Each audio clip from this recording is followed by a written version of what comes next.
Good morning, students. I hope you all are fine. Students, we have already done definitions and short question answers of lesson 6. Today we will do long question answers. First, you will mention date October 3, 2020, and day is Saturday. Long question answers. Question number 1. What are periodic and non-periodic changes? Give example of both types. Periodic और non periodic changes क्या होते हैं और उनके आपको उदाहरण भी बताने हैं.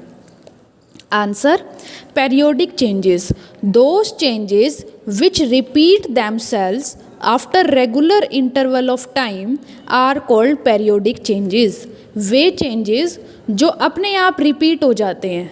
ओके मतलब थोड़े समय के बाद उनका जो टाइम जो होता है वो फिक्स होता है, मतलब उसी टाइम के बाद वो अपने आप चेंज हो जाते हैं, उन्हें हम पेरियोडिक चेंजेस बोलते हैं. For example motion of A swing. अब आपने झूला देखा है, झूला जो है वो आगे होता है पीछे होता है, मतलब उसका जो टाइम होता है वो फिक्स होता है, रेगुलर इंटरवल होता है. ओके तो एक झूला और formation of day and night. अब दिन और रात बनते हैं, मतलब दिन के बाद रात आती है, फिर रात के बाद दोबारा दिन होता है, तो इसके लिए भी टाइम जो होता है वो फिक्स होता है, तो इन्हें हम क्या बोलते हैं? Periodic changes.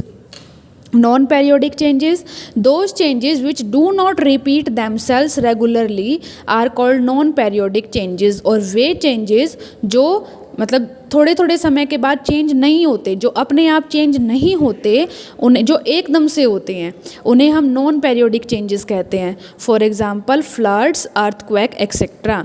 जैसे बाढ़ भी आती है, उसका कोई टाइम तो फिक्स नहीं होता कि इसी समय पे बाढ़ आएगी. अर्थक्वेक, भूकंप भी कभी आ जाते हैं.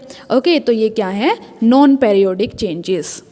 Periodic changes, those changes which repeat themselves after regular interval of time are called periodic changes. For example, motion of a swing, formations of day and night. Non-periodic changes, those changes which do not repeat themselves regularly are called non-periodic changes. For example, floods, earthquakes, etc. Question number 2.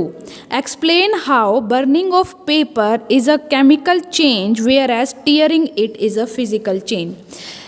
कागज़ को जलाना chemical change होता है, लेकिन कागज़ को फाड़ना, tier का मतलब होता है फाड़ना, वो क्या फिजिकल चेंज होता है.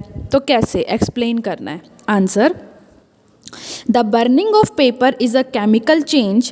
The paper burns in air to form smoke and ash.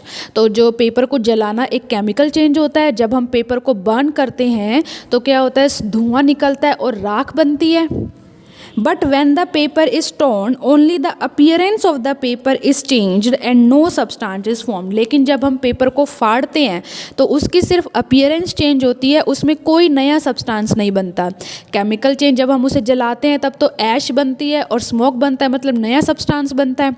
लेकिन फाड़ने से तो उसकी सिर्फ अपीयरेंस, मतलब वो कैसा दिखाई देता है, वो चेंज होता है, कोई नया सब्सटेंस नहीं बनता.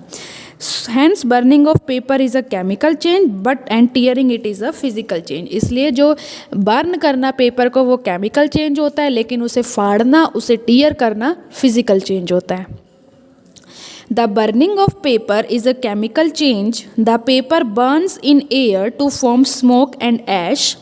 But when the paper is torn, only the appearance of the paper is changed and no substance is formed.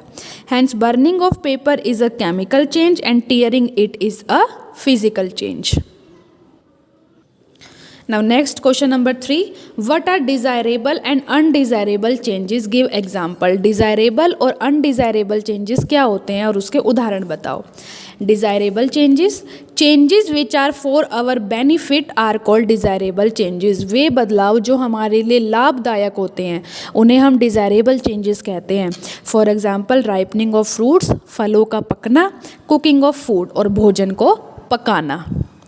Undesirable changes, those changes which are harmful for us are called undesirable changes. और वे बदलाव जो हमारे लिए हानिकारक होते हैं उन्हें हम undesirable changes कहते हैं. For example floods, drought etcetera. जैसे बाढ़ और सूखा, तो ये सब क्या है? हमारे लिए हार्मफुल है, तो ये अनडिज़ायरेबल है. Desirable changes, changes which are for our benefit are called desirable changes. For example, ripening of fruits, cooking of food, etc. Undesirable changes, those changes which are harmful for us are called undesirable changes. For example, floods, droughts, etc. Question number 4, state difference between physical and chemical changes. Physical और chemical changes में क्या difference होता है? Physical changes, changes in which no new substances are formed are called physical change. वह बदलाव जिसमें कोई भी नया सब्सटेंस नहीं बनता उसे हम फिजिकल चेंज कहते हैं. For example, breaking of glass, tearing of paper. जैसे कांच का टूटना, उसमें कोई नया सब्सटेंस नहीं बनता, और जब हम किसी भी पेपर को फाड़ते हैं तो वो क्या है? Physical change. Chemical changes, changes in which new substances are formed are called chemical changes. वह चेंज जिसमें नया सब्सटेंस बनता है उसे हम केमिकल चेंज कहते हैं. For example, cooking of food, भोजन को पकाना, बर्निंग ऑफ पेपर. और जब हम पेपर को बर्न करते हैं, कागज़ को बर्न करते हैं, तो ऐश और स्मोक बनता है, न्यू सब्सटेंस बनता है, तो वो क्या है? Chemical change. Physical change, changes in which no new substances are formed are called physical changes. For example, breaking of glass, tearing of paper, etc.